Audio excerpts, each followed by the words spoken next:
మీ కొరకు పుట్టి ఉన్నాడు, ఈయన ప్రభువైన క్రీస్తు. మరొకసారి చదువుదామండి. లూకా సువార్త 2వ అధ్యాయం 11వ వచనాన్ని మనం చదువుదాం. దావీదు పట్టణమందు నేడు రక్షకుడు మీ కొరకు పుట్టి ఉన్నాడు, ఈయన ప్రభువైన క్రీస్తు. ప్రార్థన చేస్తాం. ప్రేమ మా తండ్రి, పరిశుద్ధమైన మా ప్రభువా, సర్వాధికారైన మా దేవ, సర్వశక్తిమంతుడిని మా తండ్రి, ఎన్నడూ మారుని మార్పు చెందిన దేవుడికి నందుకు స్తోత్రాలు.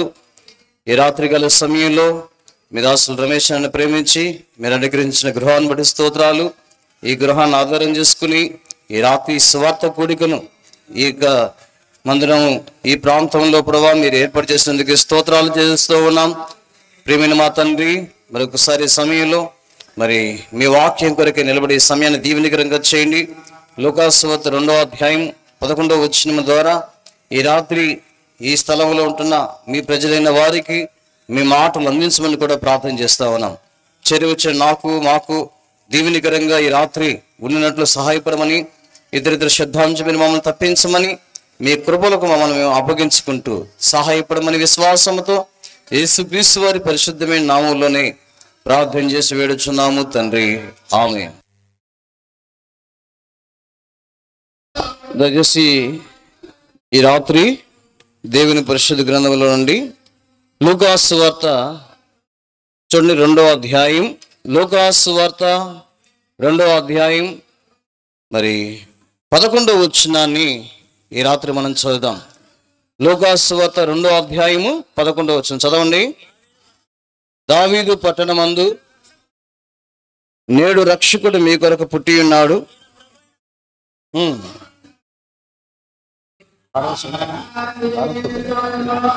దావీదు పట్టణమందు ఏం రాయబడుతూ వచ్చిందంటే అక్కడ, దావీదు పట్టణమందు నేడు రక్షకుడు మీ కొరకు పుట్టి ఉన్నాడు, ఈయన ప్రభువైన క్రీస్తు.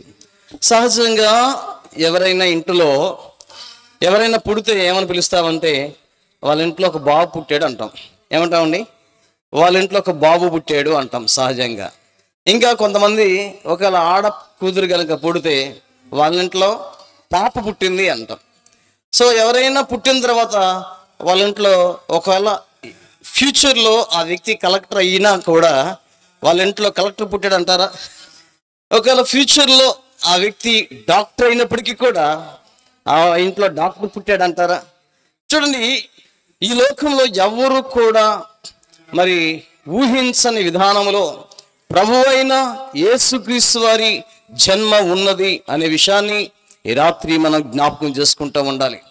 యేసుక్రీస్తు వారు ఈ లోకంలో జన్మించినప్పుడే, యేసుక్రీస్తు ప్రభువారు ఈ లోకంలో పుట్టినప్పుడే యేసుక్రీస్తు ప్రభువారికి ఇవ్వబడిన నామకరణం ఏంటంటే దావీదు పట్టణమందు నేడు రక్షకుడు మీ కొరకు పుట్టి ఉన్నాడు అని. యేసుక్రీస్తు ప్రభువారు ఈ లోకంలో పుట్టినప్పుడే ఆయన ఎలాంటి వాడిగా పుట్టాడు చెప్పండి? రక్షకుడు. ఈ రాత్రికాల సమయంలో యేసుక్రీస్తు ప్రభువారు ఎలాంటి స్థితిలో ఉంటున్న వారిని రక్షించడానికి రక్షకుడుగా పుట్టాడు అనే విషయాలు ఈ రాత్రి నేను మీకు జ్ఞాపకం చేయాలని కోరుతున్నాను. చూడండి, బైబిల్ గ్రంథాన్ని మనం పరిశీలన చేస్తే ఆయన ఎవరికి రక్షకుడు అనే విషయాలు మనం అర్థం చేసుకోవచ్చు. 2 వచనాలు నేను చదువుతాను ఈ సమయంలో. రండి దేవుని మహాపరిశుద్ధ గ్రంథముల నుండి చూడండి, యోహాను సువార్త ఆయన ఎవరికి లేదా రక్షకుడు అనే మాట మనం చూస్తామంటే చూడండి, దేవుని పరిశుద్ధ గ్రంథముల నుండి యోహాను ఇక్కడ చూద్దాంలండి. యోహాను రాసిన మొదటి పత్రికలో చూద్దాం. యోహాను సువార్త 4వ అధ్యాయంలో కూడా చూడవచ్చు. యోహాను రాసిన మొదటి పత్రికలో ఇక్కడ చూద్దాం. 2 చోట్ల ఒకే మాట ఉంటుంది కనుక యోహాను రాసిన మొదటి పత్రిక దయచేసి 4వ అధ్యాయం ఈ సమయంలో 14 వచనాన్ని మనం చూద్దాం. 1 John chapter 4 verse 14. యోహాను రాసిన మొదటి పత్రిక 4వ అధ్యాయం 14 వచనాన్ని మనం చదువుదాం. చదవండి. మరియు తండ్రి తన కుమారుని లోక రక్షకునిగా ఉండుటకు పంపిండుట మేము చూచి. చాలని దావీదు పట్టణమందు నేడు రక్షకుడు అనే మాట మనం చూస్తూ ఉంటే ఎవరికి రక్షకుడు అనేది మనం ప్రశ్నిస్తే ప్రియులారా, బైబిల్ గ్రంథం ఈ విధంగా తెలియజేస్తుంది. దావీదు పట్టణమందు లోక రక్షకుడు ఈ లోకానికి వచ్చాడు. 2000 సంవత్సరాల క్రితమే ఈ లోకాన్ని రక్షించడానికి ఒక రక్షకుడు వచ్చాడు. అందుకనే బైబిల్ గ్రంథం ఎక్కడ కూడా ఒక క్రైస్తవులకు మాత్రమే యేసు దేవుడిని ఎక్కడ రాయబడలేదు. ఆయన గురించి రాయబడింది ఆయన లోకాన్ని నిర్మించిన వాడు అని రాయబడుతూ వచ్చింది. ఆయన గురించి రాయబడుతుంది ఆయన లోకాన్ని ప్రేమించిన వాడు అని రాయబడుతూ వచ్చింది. ఆయన గురించి రాయబడింది ఆయన లోకాన్ని రక్షించడానికి వచ్చిన రక్షకుడు అనే మాట రాయబడుతూ వచ్చింది. ఏ కారణం అనేది మనం ఆలోచన చేస్తే పిల్లరా, ఈ లోకము ఎంతో చెడిపోయింది. దేవుడు ఈ లోకాన్ని చూసినప్పుడు ఎలా ఉంది ఈ లోకం చూడండి. ఆది కాండ గ్రంథము, దేవుని మహాపరిశుద్ధ గ్రంథములో నుండి ఆది కాండ గ్రంథము దయచేసి 5వ అధ్యాయం, క్షమించండి 6వ అధ్యాయం. ఆది కాండ గ్రంథము దయచేసి 6వ అధ్యాయము చదవండి. 12వ వచనాన్ని మనం చూద్దాం. ఆది కాండము 6వ అధ్యాయం 12వ వచనం చదవండి. దేవుడు భూలోకమును చూచినప్పుడు అది చెడిపోయి ఉంది. ఈ లోకం ఎలా ఉందని చెప్పండి, చెడిపోయింది. ఈ లోకమంతా కూడా మాలిన్యంతో నిండిపోయింది. ఈ లోకమంతా కూడా అపవిత్రతతో నిండిపోయింది. ఈ లోకాన్ని గురించి రాయబడింది దాని క్రియలు చెడ్డవి. యోహాను సువార్త 7వ అధ్యాయం చూడ దేవుని పరిశుద్ధ గ్రంథములో నుండి యోహాను సువార్త దయచేసి 7వ అధ్యాయం 7వ వచనాన్ని ఈ సమయంలో మనం చదువుతాం. యోహాను సువార్త 7వ అధ్యాయము 7వ వచనాన్ని మనం చదువుతాం. చదవండి. లోకము ద్వేషింపనేరదు గాని దాని క్రియలు చెడ్డవని. ఈ లోకం ఎలాంటిది చెప్పండి, చెడిపోయిన లోకం. అందుకనే ఈ లోకపు మాలిన్యము అనే మాట కూడా వాడాడు. చూడండి, పేతురు రాసిన 2వ పత్రిక 2వ అధ్యాయం. పేతురు రాసిన దయచేసి 2వ పత్రిక, పేతురు రాసిన 2వ పత్రిక 2వ అధ్యాయము. ఈ సమయంలో ఇక్కడ ఒక మాట మనం చదవచ్చు. 20వ వచనం. పేతురు రాసిన 2వ పత్రిక 2వ అధ్యాయము 20వ వచనం చదవండి. వారు ప్రభువును రక్షకుడైన యేసుక్రీస్తు విషయమై అనుభవ జ్ఞానము చేత ఈ లోక మాలిన్యములను, అంటే ఈ లోకం ఏమైపోయింది చెప్పండి, మాలిన్యం మురికైపోయింది. ఈ లోకం చెడిపోయింది. ఈ లోకం పాపంతో నిండబడిందంట. యోహాను రాసిన సువార్త 1వ అధ్యాయం దయచేసి 29వ వచనాన్ని మనం చూద్దాం. యోహాను సువార్త దయచేసి 1వ అధ్యాయము 29వ వచనం మనం చూద్దాం. యోహాను సువార్త 1:29 చదవండి. మరునాడు యోహాను యేసు తన ఎద్దుకు రాగా చూచి ఇదిగో పాపమును మోసుకొని పోవు దేవుని గొర్రెపిల్ల. అంటే ఈ లోకం చెడిపోయింది, ఈ లోకం అపవిత్రమైపోయింది, ఈ లోకం మాలిన్యంతో నిండిపోయింది, ఈ లోకం చెడ్డ క్రియలు కలిగి ఉంది. తద్వారా ఈ లోకం దేనికి పాత్రలుగా జీవిస్తుంది అంటే, 1 కొరింథీయులకు రాసిన పత్రిక దయచేసి ప్రియులారా చూడండి 11వ అధ్యాయము. కొరింథీయులకు రాసిన 1వ పత్రిక దయచేసి 11వ అధ్యాయము. ఈ సమయంలో కూడా మాట చూద్దాం. కొరింథీయులకు రాసిన 1వ పత్రిక 11వ అధ్యాయం 32వ వచనాన్ని మనం చూద్దాం. చదవండి. 1 కొరింథీ 11:32. మనము తీర్పు పొందిన యెడల లోకముతో పాటు మనకు శిక్షా విధి చాలని. ఈ లోకానికి ఏముంది, ఒక దినం శిక్ష ఉంది. కాబట్టి ప్రియులారా, 2000 సంవత్సరాల క్రితం యేసుక్రీస్తు వారు ఈ లోకానికి రక్షకుడిగా ఎందుకు వచ్చాడంటే, ఈ లోకాన్ని రక్షించటానికి. ఈ లోకంలో ఈ భూమి మీద జీవిస్తున్న ప్రతి వారికి కూడా ఆయన రక్షకుడు అనే విషయాన్ని రాత్రి మనం గుర్తించాలి. ఈ లోకములో మనుషులు మాత్రమే కాదు, ఈ లోకంలో ఉన్న ప్రతి పరిస్థితిని కూడా మార్చగలిగిన శక్తిమంతుడు ఎవరు అంటే ఆయన ప్రభు అయిన యేసు క్రీస్తు వారు. ఈ లోకం మీదకి వచ్చిన ప్రతి ఉపద్రవాన్ని మరి విడిపించగలిగిన శక్తిమంతుడు ఎవరంటే ఆయన మన ప్రభు అయిన యేసుక్రీస్తు వారు. ఈ విషయాన్ని మనం గుర్తించాలి. ఆయన ఎవరికి రక్షకుడు అంటే, మొదటి మనం చూస్తున్నాం ఆయన లోకానికి రక్షకుడు. అంతేనా? రండి, తిమోతిలకు రాసిన 1వ పత్రిక ఆయన ఎవరికి రక్షకుడు. 2వది మనం చూద్దాము. తిమోతిలకు రాసిన 1వ పత్రిక దయచేసి 1వ అధ్యాయము 15వ వచనాన్ని రాత్రి మనం చూద్దాం. పాపులను రక్షించుటకు క్రీస్తు యేసు లోకమునకు వచ్చిన వాక్యము నమ్మదగినది పూర్ణాంగీకారమునకు యోగ్యమైనది. చాలండి. ఎవరికి రక్షకుడు అయినా అంటే, రెండోది ఎవరికి రక్షకుడు? పాపులకు. చెప్పండి, ఎవరికి రక్షకుడు అయినా? పాపులకు. అనేక సార్లు మనం ఇలా అనుకుంటాం, యేసుక్రీస్తు ప్రభువారు ఈ లోకంలో పాపులకు రక్షకుడు అనే బైబిల్ చెప్తుంది కదా, మేమేం పాపం చేసాము, మేము ఎవరిని మోసం చేయలేదు, ఎవరికి అన్యాయం చేయలేదు, మేము జన్మతో సహా నీతిమంతులము. చాలా మంది ఇలా అనుకునే వాళ్ళు ఉన్నారా లేదా? చూడండి, ఈ లోకంలో చాలా మంది వారు తమ సొంత అభిప్రాయం ఏంటి అంటే, మేము బాగానే ఉన్నాము, మేము పాపమేమీ చేయలేదు, మేము ఎవరిని అన్యాయమో చేయలేదు. పిల్లరా, చాలా మంది ఎలాగ అనుకుంటున్నారు. అయితే బైబిల్ చెప్తా ఉంది మానవుడు జన్మతో పాపి అని. రండి, కీర్తన గ్రంథం 51, కీర్తన గ్రంథము, దయచేసి 51వ కీర్తన చూద్దాము.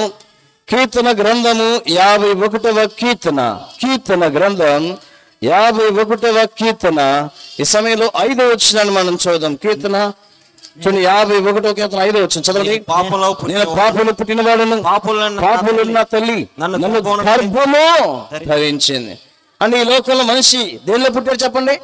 ఈ లోకంలో దేనిలో పుట్టాడండి? పాపంలో పుట్టాం. ఈ లోకంలో మనం ఎవరైనప్పటికీ కూడా పాపులము అనే విషయాన్ని గుర్తించాలి. ఈ లోకంలో ప్రతి మనిషి భూమి మీద పాపంలో పుట్టినవాడే. పాపంలో నేను పుట్టలేదు అని చెప్పే వ్యక్తి ఎవరు లేరు. కేవలం ఒకే ఒక వ్యక్తి పాపంలో పుట్టిన వ్యక్తి ఉన్నారు. ఆయన ఎవరంటే ఆయన ప్రభు అయిన యేసుక్రీస్తు వారు. అందుకే ఆయన గురించి రాయబడుతూ వచ్చింది, కన్యక గర్భవతి అయి కుమారుని కనును. అంటే యేసుక్రీస్తు వారి జన్మ ఈ లోకంలో మనం ఆలోచన చేస్తే అది పరిశుద్ధమైన జన్మ, పాపము లేని జన్మ. ప్రియులారా, ఈ రాత్రి నేను మీకు ఒక విషయాన్ని గుర్తు చేయాలనుకుంటున్నాను. యేసు ఒక పరిశుద్ధుడైనప్పటికీ కూడా ఆయన ఎవరిని రక్షించగలిగిన వాడు అంటే ఆయన పాపులందరినీ రక్షించగలిగిన వాడు. ఈ రాత్రికాల సమయంలో ఈ మాట ఉంటున్న స్నేహితులారా, ఈ మాట ఉండే సహోదరులారా, ఈ మాట ఉండే గ్రామస్తులారా, ఒకవేళ పాపంలో నువ్వు జీవిస్తున్నావేమో, నీ జన్మ పాపంతో ఉండి ఈ జీవితంలో నువ్వు అనేకమైన పాప సంబంధమైన క్రియలు కలిగి జీవిస్తున్నావేమో, పాపాన్ని బట్టి నీవు ఈ లోకంలో నెమ్మది లేకుండా జీవిస్తున్నావేమో, పాపాన్ని బట్టి నీకు శాంతి సమాధానం లేకుండా జీవిస్తున్నావేమో, పాపాన్ని బట్టి నీ జీవితం అంతా కలవరంతో నింపబడిందేమో, పాపాన్ని బట్టి ఏం చేయాలో అర్థం కాని స్థితిలో ఉన్నావేమో, పాపాన్ని బట్టి ఇక చనిపోతే బాగుందనుకుంటున్నావేమో. ఈ రాత్రి నీకు ఒక శుభవార్త ఏంటంటే, నీ పాప స్థితిని మార్చడానికి, నీ పాప జీవితాన్ని పాప నుంచి నేను విడిపించడానికి పాప రహితుడు యేసుక్రీస్తు ప్రభువారు 2000 సంవత్సరాల క్రితం ఈ లోకానికి వచ్చాడు. ఆయన పాపులను రక్షించటానికి ఈ లోకానికి వచ్చాడు. పాపంలో పుట్టి, పాపంలో పెరిగి, పాపంలో జీవించి, పాపంలో నశించిపోతున్న ప్రతి మానవుని రక్షించడానికి 2000 సంవత్సరాల క్రితం యేసుక్రీస్తు లోకానికి వచ్చాడు. యేసయ్య నేను పాపినంటే చాలు, ఆయన రక్షిస్తాడు. ఈరోజు అనేక మందిని రక్షించాడు. ఎంతో మంది పాపంలో కూరుకుపోయి, పాపం ద్వారా నెమ్మది లేకుండా, పాపంలో కూరుకుపోయి, పాపం ద్వారా శాంతి లేకుండా జీవిస్తున్న అనేక మందిని ఆయన రక్షించాడు. ఈ రాత్రి నీ జీవితాన్ని కూడా రక్షించడానికి, నిన్ను కూడా విడిపించడానికి, నిన్ను కూడా నీ ఉంటున్న పాప సంబంధమైన స్థితి నుంచి విడిపించడానికి ఆయన సమర్థుడు అనే విషయాన్ని ఈ రాత్రి తెలియజేస్తా ఉన్నాను. యేసు ఎవరికి రక్షకుడు అంటే ఆయన లోకానికి రక్షకుడు మాత్రమే కాదు. యేసు ఎవరికి రక్షకుడు అంటే ఆయన పాపులకు కూడా రక్షకుడు. రండి మరొకటి మీకు జ్ఞాపకం చేస్తా. యేసు ఎవరికి రక్షకుడు చూడండి, దేవుని పరిశుద్ధ గ్రంథంలో నుండి దానియేలు గ్రంథం చూడండి పిల్లరా, దానియేలు గ్రంథము 3వ అధ్యాయము 17వ వచనాన్ని మీకు జ్ఞాపకం చేస్తాను. దానియేలు గ్రంథము 3వ అధ్యాయము 17వ వచనాన్ని చదవండి. మేము సేవించుచున్న దేవుడు మండుచున్న వేడిమి గల అగ్నిగుండంలో నుండి మమ్మల్ని తప్పించి రక్షించుటకు సమర్థుడు. చాలండి. ఇక్కడ 3వది యేసు ఎవరికి రక్షకుడు అనేది మనం చూస్తే గనక పిల్లల 3వ సందర్భం నేను చెప్పాలనుకుంటున్నది ఏంటి అంటే, ఆపదలో ఉన్న ప్రతి వాడికి ఆయన రక్షకుడు. ఇక్కడ మనం చూస్తే దానియేలు, షడ్రకు, మెషకు, అబేద్నెగో అనే వీళ్ళు ఏ స్థితిలో ఉన్నారు చెప్పండి? ఒక భయంకరమైన ఆపదలో ఉన్నారు. అప్పుడు వారు మాట్లాడుతున్న మాట ఏంటంటే, మేము సేవించుచున్న దేవుడు మండుచున్న వేడిమి గల ఈ అగ్నిగుండంలో నుండి మమ్మల్ని తప్పించి రక్షించుటకు. పిల్లరా, యేసు ఎవరికి రక్షకుడు? 2000 సంవత్సరాల క్రితం ఈ లోకానికి కన్య అయిన మరియ గర్భాన్న రక్షకుడిగా పుట్టిన దేవుడు ఎవరికి రక్షకుడు అంటే బైబిల్ చెప్తుంది, ఆపదలో ఉన్న వారందరికీ ఆయన రక్షకుడు. ఈ రాత్రికాల సమయంలో నీవు ఎలాంటి ఆపదలు ఉన్నప్పటికీ కూడా, ఎలాంటి బాధలు ఉన్నప్పటికీ కూడా, ఎలాంటి రోగములు ఉన్నప్పటికీ కూడా, ఎలాంటి సమస్యలు ఉన్నప్పటికీ కూడా, ఈ లోకంలో నిన్ను ఎవరు ప్రేమించలేని స్థితిలో రకరకాల ఆపదలు ఉన్నప్పటికీ కూడా, నీ ప్రతి ఆపదలో నుండి ఆయన నిన్ను రక్షించడానికి సమర్థుడు అనే విషయాన్ని ఈ రాత్రి జ్ఞాపకం చేసుకోవాలి. చూడండి, చాలా మంది తమకుంటున్న సమస్యల్లో, తమకుంటున్న ఇబ్బందుల్లో, తమకుంటున్న బాధల్లో, తమకుంటున్న నష్టాల్లో, తమకుంటున్న ఓటముల్లో, తమకుంటున్న రోగాల్లో, తమకుంటున్న ప్రతికూలమైన పరిస్థితుల్లో యేసు దగ్గరకు వచ్చిన వారు అనేక మంది బైబిల్లో ఉన్నారు. ఈ రాత్రి పిల్లరా, ఒకవేళ నువ్వు ఏ విధమైన ఆపదలో ఉన్నప్పటికీ కూడా, ఎలాంటి పరిస్థితుల్లో నువ్వు జీవిస్తున్నప్పటికీ కూడా, ఎలాంటి రోగముతో నువ్వు జీవిస్తున్నప్పటికీ కూడా, ఎలాంటి ఇబ్బందులతో నువ్వు జీవిస్తున్నప్పటికీ కూడా, ఆయన నీ ఆపదలో నుండి నిన్ను రక్షించడానికి సమర్థుడు. ఈ రాత్రి వస్తావా? ఆపదలో ఉన్నావా? సమస్యలో ఉన్నావా? అక్కర్లో ఉన్నావా? రోగంతో ఉన్నావా? ఓటములో ఉన్నావా? ఓడిపోయి ఉన్నావా? ప్రతికూల పరిస్థితుల్లో ఉన్నావా? ఇబ్బందుల్లో ఉన్నావా? నువ్వు ఎటువంటి పరిస్థితుల్లో ఉన్నప్పటికీ యేసు ఆపదలో ఉన్న ప్రతి వారిని రక్షించడానికి లోకానికి వచ్చిన రక్షకుడు అనే విషయాన్ని నేను మీకు జ్ఞాపకం చేస్తున్నాను. 3 విషయాలు చెప్పాను ఇక్కడ. మొదటిది, ఎవరికి రక్షకుడు ఆయన చెప్పండి? లోక రక్షకుడు. రెండోది, ఎవరికి రక్షకుడు ఆయన? పాపుల రక్షకుడు. మూడోది, ఎవరికి రక్షకుడు ఆయన? ఆపదలో ఉన్న ప్రతి వారికి ఆయన రక్షకుడు. నాలుగోది, ఎవరికి రక్షకుడు? రెండు సమయంలో దేవుని మహాపరిశుద్ధ గ్రంథములో నుండి మరొక మాట మీకు జ్ఞాపకం చేస్తాను. అపోస్తుల కార్యాల గ్రంథం చూడండి. అపోస్తుల కార్యముల గ్రంథం యేసు ఎవరికి రక్షకుడు అనే విషయాన్ని మనం ఆలోచన చేస్తే చూడండి. అపోస్తుల కార్యముల గ్రంథం దయచేసి 13వ అధ్యాయం. అపోస్తుల కార్యముల గ్రంథం దయచేసి 13వ అధ్యాయం 23వ వచనాన్ని మనం చదుదాం. అపోస్తుల కార్యములు 13వ అధ్యాయం 23వ వచనం చదవండి. అతని సంతానం నుండి దేవుడు తన వాగ్దానము చొప్పున ఇశ్రాయేలు కొరకు రక్షకుని యేసును పుట్టించెను. యేసు ఎవరికి రక్షకుడు అంటే మనం చూస్తాము. నాలుగోది, ఆయన ఇశ్రాయేలీయులకు కూడా రక్షకుడు అండి. ఆయన ఇశ్రాయేలు కొరకు ఈ లోకాలకు వచ్చాడు. నిజంగా చెప్పాలంటే ఎవరి కొరకు అండి? ఇశ్రాయేలు కొరకు వచ్చాడు. కానీ ఇశ్రాయేలీయులు ఆయన్ను అంగీకరించాల. కాబట్టి ఒక దినం ఉంది. ఆ దినం యేసుక్రీస్తు ప్రభువారు ఇశ్రాయేలీయుల్లో ఉన్న భక్తిహీనతను తొలగించి ఇశ్రాయేలు అందరికీ కూడా ఆయన ఒక రక్షకుడుగా ఉండబోతా ఉన్నాడు. పిల్లరా, దేవుడు ఈ లోకంలో ఏర్పరచుకున్న జనాంగం ఏదైనా ఉందంటే అది ఇశ్రాయేలీయుల జనాంగం. దేవుడు వాగ్దానం చేసిన జనాంగం ఏదైనా ఉందంటే అది ఇశ్రాయేలీయుల జనాంగం. నా ప్రజలు అని బైబిల్ గ్రంథంలో ఎవరి గురించి అయినా నొక్కి చెప్పాడు అంటే అది కేవలము ఇశ్రాయేలీయుల గురించే. ఎవరైనా ఆశీర్వదించబడిన ప్రజలు ఉన్నారు అంటే అది ఎవరంటే అది ఇశ్రాయేలీయులు. చూడండి, ఇశ్రాయేలీయుల్ని ఒక దినాన ఆయన రక్షించడానికి లోకానికి వచ్చాడు. ఈరోజు కొంతమంది ఇప్పటికే ఇశ్రాయేలీయుల్లో అనేక మంది యేసు నందు విశ్వాసం ఉంచగలుగుతున్నారు. అయితే కొంతమంది ఇంకా యేసు ప్రభువుని నమ్మలేదు. వారు ఇంకా అనుకుంటున్నారు, ఇంకా మెస్సయ్య వస్తాడు, మాకు రాజ్యాన్ని ఇస్తాడు, ఇంకా మెస్సయ్య వస్తాడు. యేసు 2000 సంవత్సరాల క్రితమే ఈ లోకానికి వచ్చినప్పుడు అనేకులు ఆయన యందు విశ్వాసం ఉంచలేక పోయారు. ఈ రాత్రికాల సమయంలో ఆయన లోక రక్షకుడు అనే విషయాన్ని మీకు జ్ఞాపకం చేస్తున్నాను. ఈ రాత్రికాల సమయంలో ఆయన పాపుల రక్షకుడు అనే విషయాన్ని మీకు జ్ఞాపకం చేస్తున్నాను. ఈ రాత్రికాల సమయంలో ఆయన ఆపదలో ఉన్న వారికి రక్షకుడు అనే విషయాన్ని ఈ రాత్రి మీకు జ్ఞాపకం చేస్తున్నాను. ఈ రాత్రికాల సమయంలో ఆయన మనకు మాత్రమే కాదు, ఆయన ఇశ్రాయేలీయులకు కూడా రక్షకుడు. రండి, మరొక మాట మీకు జ్ఞాపకం చేస్తాను. తిమోతికి రాసిన మొదటి పత్రిక 4వ అధ్యాయం చూడండి. మొదటి తిమోతి 4వ అధ్యాయం, తిమోతికి రాసిన మొదటి పత్రిక దయచేసి 4వ అధ్యాయం. పిల్లరా, ఇక్కడ ఒక మాట మీకు జ్ఞాపకం చేస్తున్నాం. మొదటి తిమోతి 4వ అధ్యాయము 10వ వచనము 2వ భాగంగా చూద్దాం. చదవండి. మొదటి తిమోతి పత్రిక 4వ అధ్యాయం 10వ వచనం. మరి విశేషముగా విశ్వాసులకు రక్షకుడు. ఎవరికి రక్షకుడు ఆయన? ఎవరికి రక్షకుడు అండి? విశ్వాసులకు కూడా రక్షకుడే.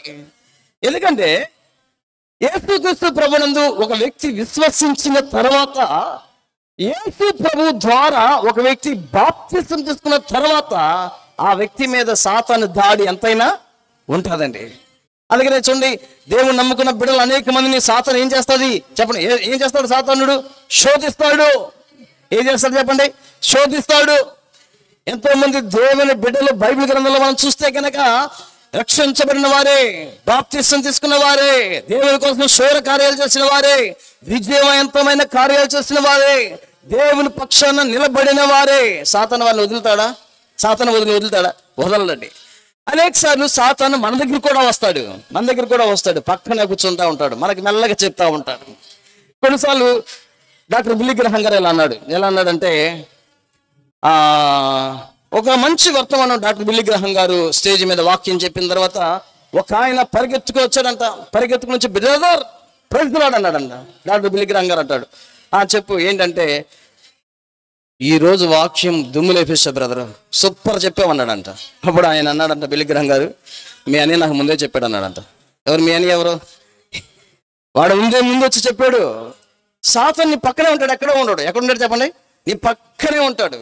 నువ్వు ఆత్మీయంగా ఎదుగుతుంటే నిన్ను పడేయటానికి, నువ్వు ఆత్మీయంగా దీవించబడుతుంటే నిన్ను ఓడించడానికి, నువ్వు ఆత్మీయంగా బలపడుతుంటే నిన్ను బలహీనం చేయడానికి అనేకమైన శోధనలు, అనేకమైన పరీక్షలు. ఈరోజు నేను అంటాను, ఈ లోకంలో విశ్వాసి పాపాన్ని జయిస్తూ రావాలి. రక్షణ మూడు కాలాల్లో జరగాలండి. రక్షణ ఒకటి పాపపు శిక్ష నుండి, చెప్పండి దేని నుండి? పాపపు శిక్ష నుండి. అనగా యేసు ఈ లోకానికి వచ్చిన తర్వాత ప్రతి మానవుని పాపపు శిక్ష నుండి ఆయన మనలను విడిపించాడు. అందుకే క్రీస్తు నందున్న వారికి ఏ శిక్ష విధి లేదు. ఈరోజు మన మీద పాపపు శిక్ష ఎత్తివేయబడింది. యేసయ్య మన పాపాలు క్షమించాడు. ఎవరు కూడా పాపాన్ని బట్టి నరకానికి వెళ్ళే స్థితి అయితే మనకు లేదు.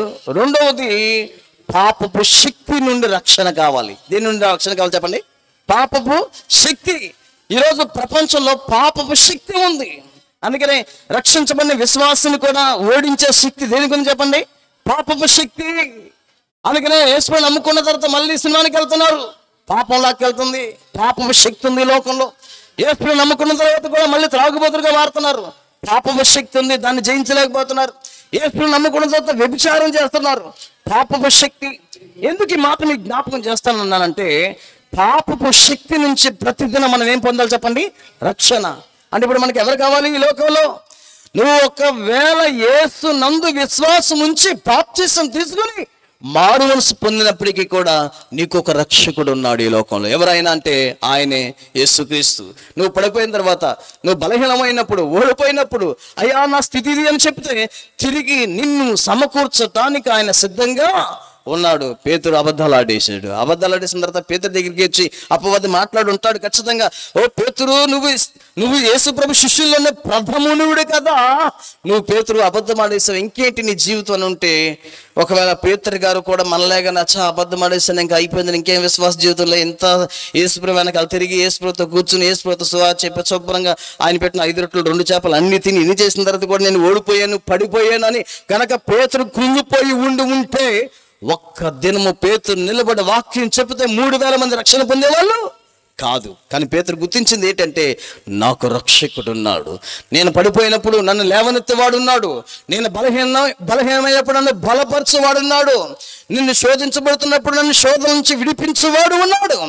యేసు విశ్వాసులకు రక్షకుడు. ఈ రాత్రి ప్రియుడా, యేసు ప్రభువుని నమ్ముకున్నావా? పాపాలు ఒప్పుకున్నావా? జీవితం మారిందా? బాప్తిసం తీసుకున్నావా?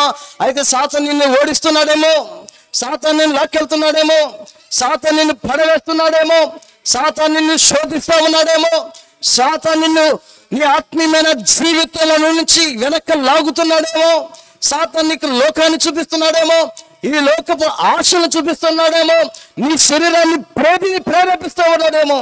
అయితే రాత్రి నీకు ఒక శుభవార్త ఏంటి అంటే, ఆయన ఈ రోజుకి కూడా నీకు రక్షకుడు. నీ ప్రతి పరిస్థితుల్లో ఆయన నిన్ను విడిపించడానికి, ఆయన నిన్ను బలపరచడానికి, ఆయన్ని తప్పించడానికి, ఆయన నీకు సహాయం చేయడానికి ఆయన ఈ రాత్రి కూడా ఉన్నాడనే సత్యాన్ని మీకు జ్ఞాపకం చేస్తా ఉన్నాను. యేసు ఎవరికి రక్షకుడు అంటే మనం కొన్ని మాటలు చూస్తాం. మొట్టమొదటి ఎవరికి రక్షకుడు చెప్పండి? ఎవరికి రక్షకుడు? లోకమంతటికి రక్షకుడు. మొదటి విషయాన్ని మనం చూస్తా ఉన్నాం. రెండోది, యేసు ఎవరికి రక్షకుడు? పాపులైన వారందరికీ రక్షకుడు యేసు అనే విషయాన్ని మనం చూస్తా ఉన్నాం. మూడోది ఎవరికి రక్షకుడైనా? ఆపదలో ఉన్న ప్రతి వారికి ఆయన రక్షకుడు అనే విషయాన్ని మీకు జ్ఞాపకం చేస్తా ఉన్నాను. నాలుగోది ఎవరికి రక్షకుడు చెప్పండి? ఇశ్రాయేలులందరికీ కూడా ఆయన రక్షకుడు. ఇశ్రాయేలులందరికీ యేసు రక్షకుడు అనే విషయాన్ని జ్ఞాపకం చేస్తూ వచ్చాను.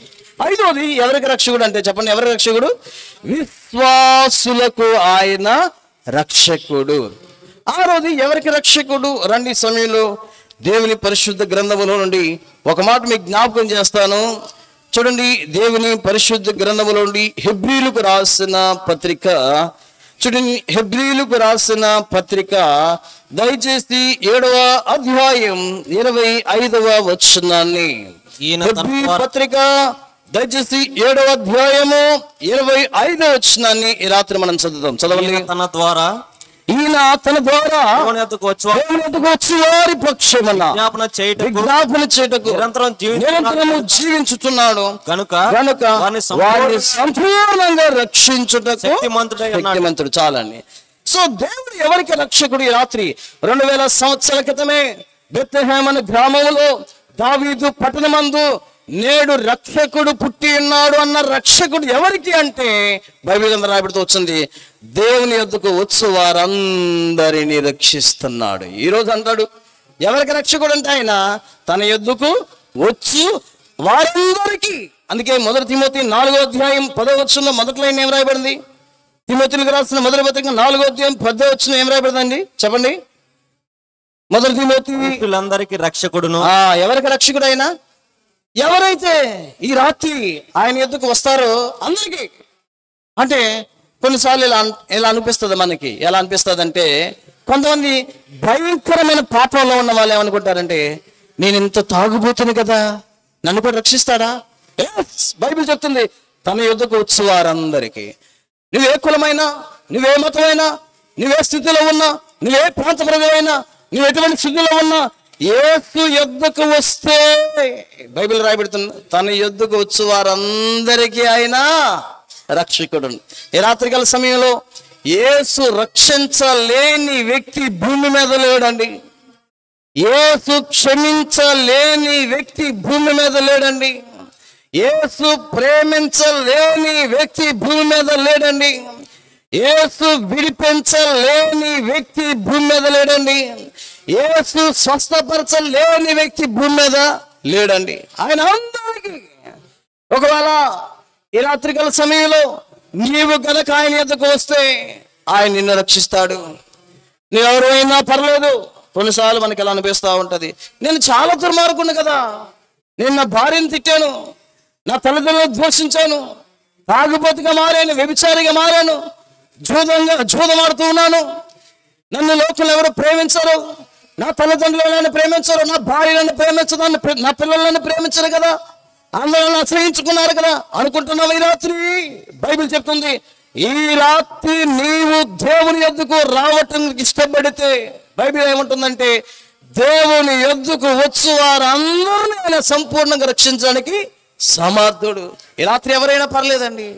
నేను అంటాను, యేసు క్రీస్తు ప్రభు దగ్గరికి ఈ కులం ఈ జాతి రాలేదు అంటానికి లేదండి. అన్ని కులాలు అన్ని జాతులు ఇవన్నీ కూడా మనం పెట్టుకున్నాయి కదా.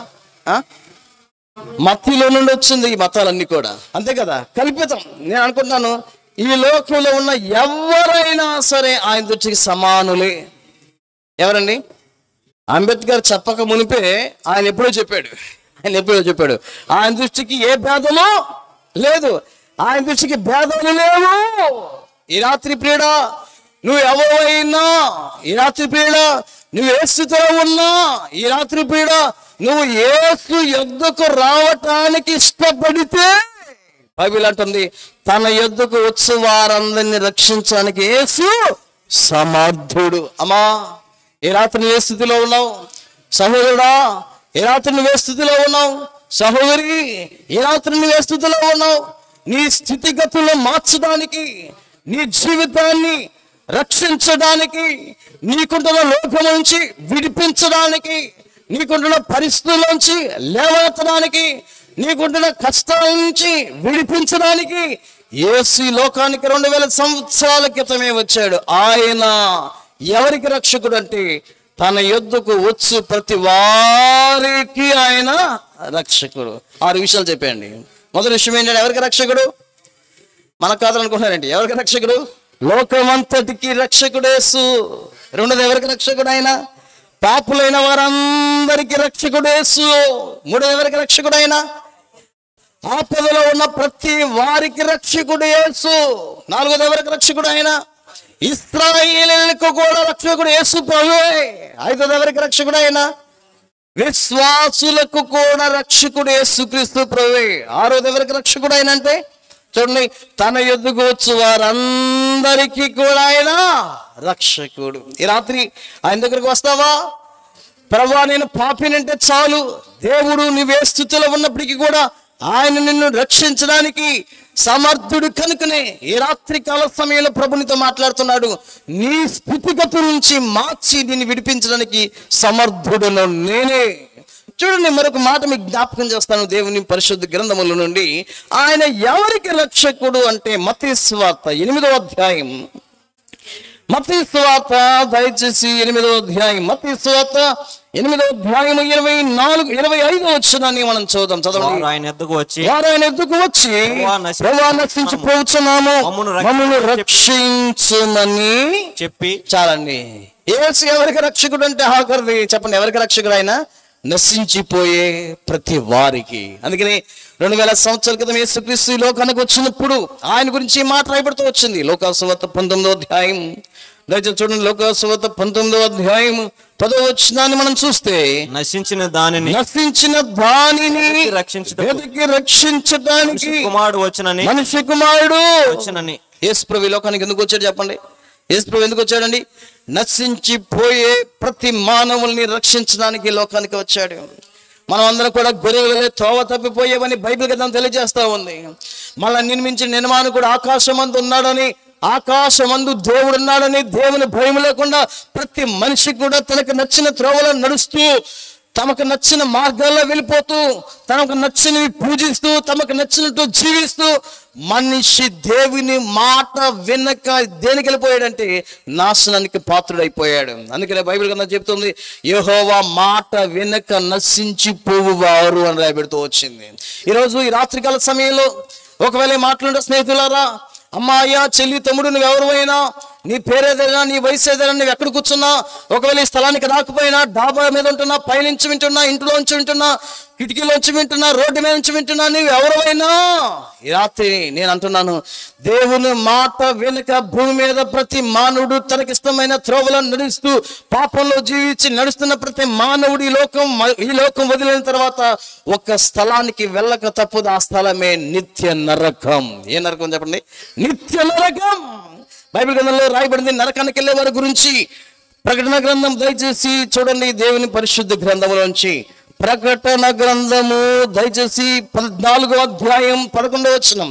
ప్రకటన గ్రంథము 14వ అధ్యాయం 11వ వచనం చదువుదాం. వారి బాధ సంబంధమైన పొగ యుగయుగములు లేచును. ఎన్ని రోజులు ఉండాలి నరకం అండి? ఎందుకు నిత్యం అన్నాము?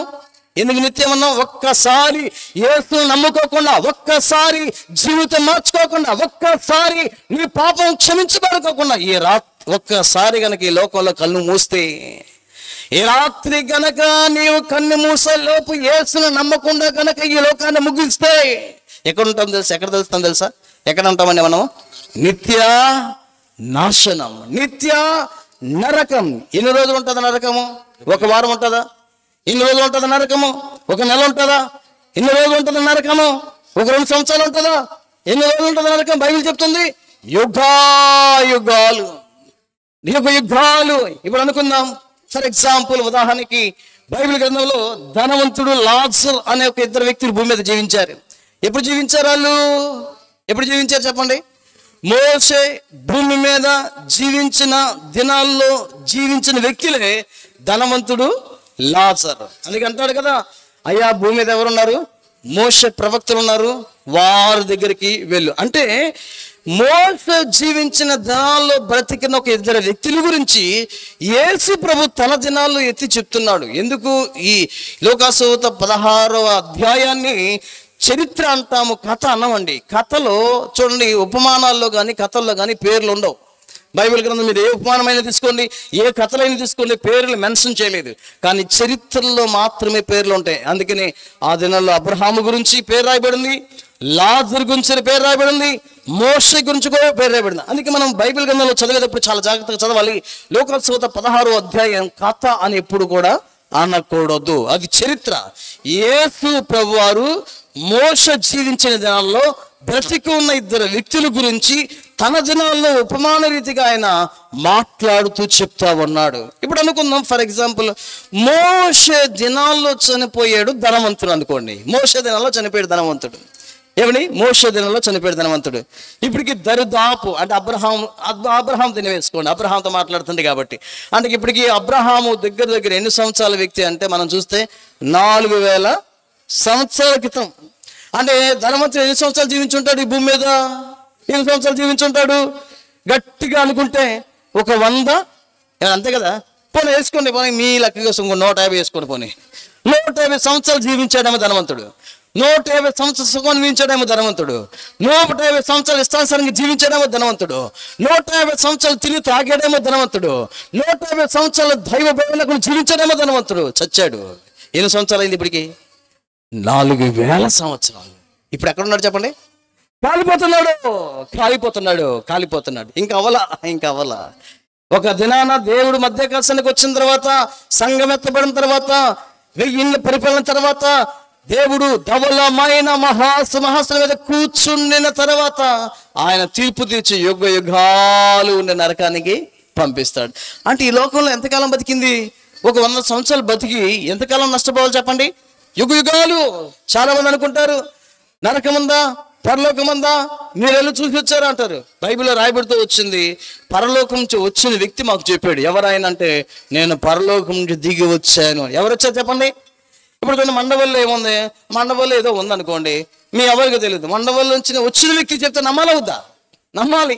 అలాగే పరలోకం నుంచి వచ్చిన వ్యక్తి ఉన్నాడు, ఆయన యేసు 2000 సంవత్సరాల క్రితం వచ్చాడు. అందుకని ఆయన చెప్పిన మాట, పరలోకం ఉంది, ఏముంది చెప్పండి? నరకము ఉంది. ఈ రాత్రి ఏ మాట్లాడుతున్నా స్నేహితులారా, ఏ రాత్రి ఏ మాట్లాడుతున్నా సహోదరులారా, ఏ రాత్రి ఏ మాట్లాడుతున్నా గ్రామ ప్రజలారా, యేసయ్య నిన్ను ప్రేమిస్తా ఉన్నాడు. ఎందుకో తెలుసా?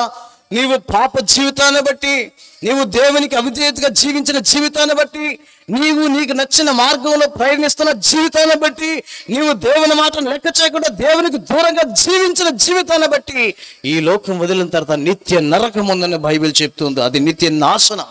అందుకని 2000 సంవత్సరాల క్రితము ఆయన వెతుక్కుంటూ వచ్చాడు. లోకాసువార్త ఒకసారి చదవండి, 19వ అధ్యాయం 10వ వచనం వచ్చింది. లోకాసువార్త 8వ అధ్యాయం 19, 10 చదవండి. నశించిన దానిని రక్షించుటకు మనిషి కుమారుడు యేసు ప్రభు లోకానికి వెతుక్కుంటూ వచ్చాడు. తప్పిపోయిన మానవుణ్ణి, పాడైపోయిన మానవుణ్ణి, చైజారిపోయిన మానవుణ్ణి, పాప భీష్టమైన లోకంలో దిగజారిపోయిన మానవుణ్ణి, దేవుణ్ణి గుర్తించలేని స్థితిలో ఉన్న మానవుణ్ణి, అంధకారంతో నింపబడిన మానవుణ్ణి, విగ్రహార్థుడిగా మారిపోయిన మానవుణ్ణి, త్రావు తప్పు తిరుగుతున్న మానవుణ్ణి, నాశనానికి పరుగులు చేస్తున్న మానవుని రక్షించడానికి ఈ లోకానికి వచ్చిన వ్యక్తి యేసు. ఆయన ఈ లోకంలో వెతుక్కుంటూ వచ్చాడు. ఇప్పటికే 2000 సంవత్సరాలమైంది. ఒకవేళ ఏ రాత్రి నీవు ఈ స్థితిలో ఉన్నావని, ఈ ప్రాంతానికి ఈ రాత్రి ఆయన మా ద్వారా నిన్ను వెతుకుతున్నాడు. ఒకవేళ ఉన్నావా ఇక్కడ? ఒకవేళ చెడిపోయి ఉన్నావా, పాడిపోయి ఉన్నావా, దేవునికి దూరంగా జీవిస్తున్నావా, ఇష్టానుసారంగా జీవిస్తున్నావా, చస్తే నరకానికి వెళ్ళే స్థితిలో ఉన్నావా, అగ్నిగంధకి వెళ్తామంటే గుండం నీ కోసం కాచుకుందని రాత్రి చెప్పడానికి ఎంతో చింతిస్తున్నాం. ఎందుకంటే యేసయ్య నిన్ను ప్రేమిస్తున్నాడు. ఈ ప్రేమ నువ్వు గుర్తించుకోకపోతే, ఈ ప్రేమ నువ్వు గుర్తెరగకపోతే, 2000 సంవత్సరాల క్రితం ఆయన కన్యమైన మేరీ గర్భమును జన్మించి దావీదు పట్టణమందు రక్షకుడిగా వచ్చిన వార్త కేవలం ఒక క్రిస్మస్ వార్తగా నీ జీవితంలో ఆగిపోతే, నీ జీవితం మార్చబడకపోతే, నీ పాపాలు క్షమించబడకపోతే, నీ జీవితంలో ఒక పరివర్తన రాకపోతే, ఈ రాత్రి పీడ చనిపోతే ఎక్కడికి వెళ్తారు వాళ్ళు తెలుసా? నరకము. అగ్నిగంధకి వెళ్తామంటే గుండమ్మ. ఆ స్థలానికి నీవు వెళ్ళకూడదని, ఆ స్థలం నువ్వు కాలిపోకూడదని, దేవునికి శాశ్వత కాలం దూరం అవ్వకూడదని ఆ ప్రేమమైన దేవుడు ఈ రాత్రి ఈ ప్రాంతానికి మమ్మల్ని పంపించాడు.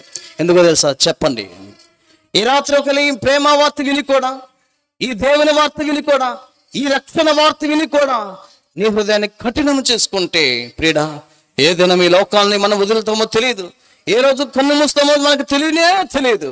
కానీ ఒకవేళ యేసును నమ్మకుండా ఈ లోకాన్ని వదిలితే నీకు ఏముంది అంటే నిత్య నరకం. కళ్ళు మూసుకొని ప్రార్థన చేస్తాం. దయచేసి కళ్ళు మూసుకొని ప్రార్థన చేస్తాము. అందరూ కళ్ళు మూసుకోవాలి. దేవాతి దేవుడు మనల్ని ఎంత ప్రేమిస్తూ ఉన్నాడంటే, దేవాతి దేవుడు మన ఎడల ఎంత తన కనికరాన్ని చూపిస్తా ఉన్నాడంటే, నశించిపోతున్న ప్రతి మానవుని రక్షించడానికి ఈ లోకానికి వచ్చిన వాడు యేసుక్రీస్తు ప్రభు. అమ్మా, చెల్లి, సహోదరుడా, సహోదరి, మా ప్రియమైన గ్రామవాసులారా, నువ్వెవరివైనా దయచేసి అందరు కళ్ళు మూసుకోండి. నువ్వెవరివైనా ఈ రాత్రి ఒకవేళ యేసయ్య నీ కోసం వచ్చాడనే సత్యాన్ని గుర్తిస్తే, యేసు నిన్ను ప్రేమిస్తున్నాడనే సత్యాన్ని గుర్తిస్తే, 2000 సంవత్సరాల క్రితం పాపంలో నిండిపోయిన నీ జీవితాన్ని, పాపానికి బానిసైపోయిన నీ జీవితాన్ని, లోకంలో జీవిస్తున్న నీ జీవితాన్ని, నరకానికి ప్రయాణం చేస్తున్న ఈ లోకపు యాత్రలో నీ జీవితాన్ని విడిపించడానికి, రక్షించడానికి సమర్థుడైన ప్రభు వచ్చాడని గుర్తిస్తే, ఒకవేళ రాత్రికాల సమయంలో ఆపదలో ఉన్నావా, కష్టంలో ఉన్నావా, రోగంలో ఉన్నావా, వ్యాధిలో ఉన్నావా, బాధలో ఉన్నావా, ఓడిపోయే ఉన్నావా, చేయి జారిపోయే జీవితం ఎందుకబ్బా చనిపోతే బాగున్నానుకున్నావా, నిరీక్షణలు కోల్పోయే ఉన్నావా, ఆశలు వదిలేసుకుని ఉన్నావా, ఏం చేయాలో అర్థం చేస్తున్నావా ఉన్నావా, ఈ రాత్రి ఆయన నిన్ను రక్షించడానికి దిగి వచ్చిన దేవుడిని గుర్తిస్తే, ఆయన నిన్ను క్షమిస్తాకి, ఆయన నిన్ను ప్రేమిస్తా ఉన్నాడు. ఈ రాత్రి నువ్వు ఏ స్థితిలో ఉన్నా, ఎటువంటి పరిస్థితుల్లో ఉన్నా, నీ స్థితికి ఏదైనా, నువ్వు ఎలాంటి పరిస్థితుల్లో జీవిస్తున్న వ్యక్తివైనా, యేసు నీకు రక్షకుడు అనే విషయాన్ని గుర్తించాలి. ఏం చేయాలి? ఎక్కడికి వెళ్ళాలి? ఏం ఖర్చు పెట్టాలి? ఆయన దగ్గరికి వెళ్తే ఏమొస్తుంది? ప్రభుని నమ్మాలంటే ఏం చేయాలి? ఉన్న స్థలంలో యేసయ్యను పాపిని చెప్పి చూడు, నీ జీవితంలో గొప్ప మార్పు. యేసయ్యను క్షమించని చెప్పు చూడు, నీ జీవితం పరివర్తన చెందుతుంది. నీ కుటుంబం జీవించబడుకుంటుంది. ఆశీర్వదించబడే కుటుంబంగా దేవుడు మార్చబడుకుంటాడు. ఈ రాత్రి యేసు నిన్ను ప్రేమిస్తున్న సత్యాన్ని, ఈ ప్రేమ వార్తలు విని ఆయన నీ కొరకు ఈ లోకానికి దిగి వచ్చిన పాపుల రక్షకులను గుర్తించి కూడా ఈ రాత్రి యేసు నందు విశ్వాసం ఉంచకుండా నిర్లక్ష్యంగా క్రైస్తవులు ఎలా చెప్తారులే, పాస్టర్ గారు కాబట్టి ఎలా గడుస్తారని అనుకుంటా ఉంటే ఒక దినం ఉంది, ఆ దినం ఈ లోకాన్ని వదిలి వెళ్ళాలి. నీ గుండె కొట్టుకుని ఆగిపోయే దినం ఒకటి ఉంది. నీ కనులప్పుడు ఆడి ఆగిపోయే దినం ఒకటి ఉంది. ఇంట్లో ఉన్న నిన్ను మంటలో కప్పిపెట్టే దినం ఒకటి ఉంది. ఆ దినం నువ్వు ఊహించలేవు ప్రియుడా. నరకపు యాతన, నరకపు శిక్ష, ఆ భయంకరమైన శిక్షకు నువ్వు వెళ్ళకూడదని మా ఆశ. యేసయ్య నేను పాపిని చెప్పు చూడు, ఆయనని క్షమించడానికి సమర్థుడు. ప్రార్థన చేస్తాం.